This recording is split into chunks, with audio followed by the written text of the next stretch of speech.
For me, this is where Dune 3 actually begins.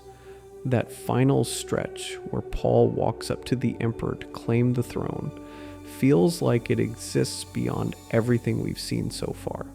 Dune 1 and 2 gave us a full arc for Paul Atreides, but this moment steps outside of that. This isn't just the end of his journey, it's a preview of what he's about to become. This is where Paul stops being Paul and starts becoming Emperor Paul.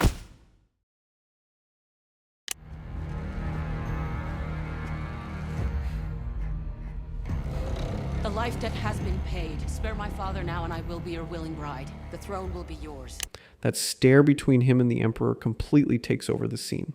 Irulan is speaking, but the way it's written, it almost exists to prove how irrelevant words are in this moment. She's the only one talking, and somehow that just makes the silence between Paul and the Emperor feel even heavier. All the tension is locked between two people who don't need dialogue. You can feel that Paul has already won, but at the same time, the Emperor hasn't lost his presence. That balance is what makes it so intense. Paul's face here is key.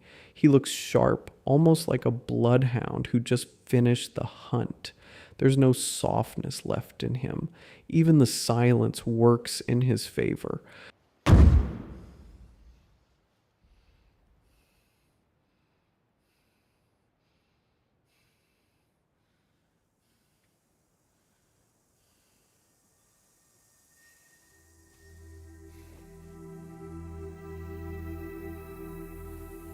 That shift to everyone kneeling changes the energy instantly.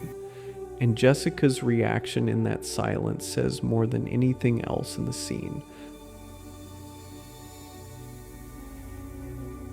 Chani standing while everyone else kneels completely breaks that unity. She doesn't follow, and that choice alone separates her from everything Paul now represents. There's strength in how she holds herself, but her face tells the truth. She's hurt, angry. This isn't the man she fell in love with anymore. That version of Paul is gone. That frame holding Paul, Irulan, and Chani together says everything without needing explanation. Power, politics, and emotion all sitting in one shot. It's just beautiful.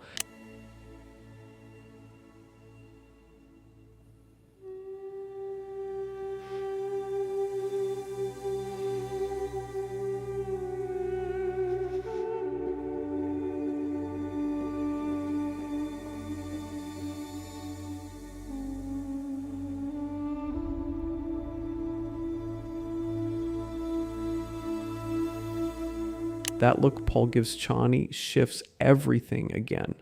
It strips away the Emperor, the Messiah, all of it. And for a second, it's just a man trying to hold on to something he's already losing. There's a level of vulnerability in his face that barely exists anywhere else in the film. It takes you back to who he used to be.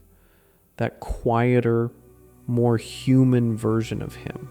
The innocence in that expression is insane when you think about what he just did.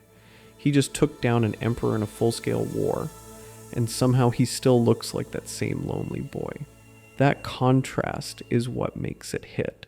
And the way Hans Zimmer's score slowly comes in here, it doesn't overpower the moment. It just wraps around it, perfectly matching that innocence and that weight at the same time. My lord, the great houses have answered. They refuse to honor your ascendancy. We await your orders, Izan al-Ghaib.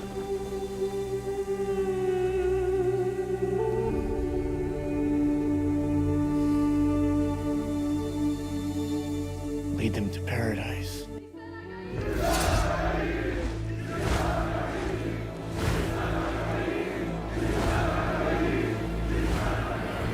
That question about his next move lands with weight because everything is already decided before he answers. The pause isn't empty, it's loaded. You can feel everything running through him. The war that's about to begin, the futures he's seen, the responsibilities sitting on him. And when he finally says, lead them to paradise, it doesn't feel like a victory line. It feels like the beginning of something dangerous.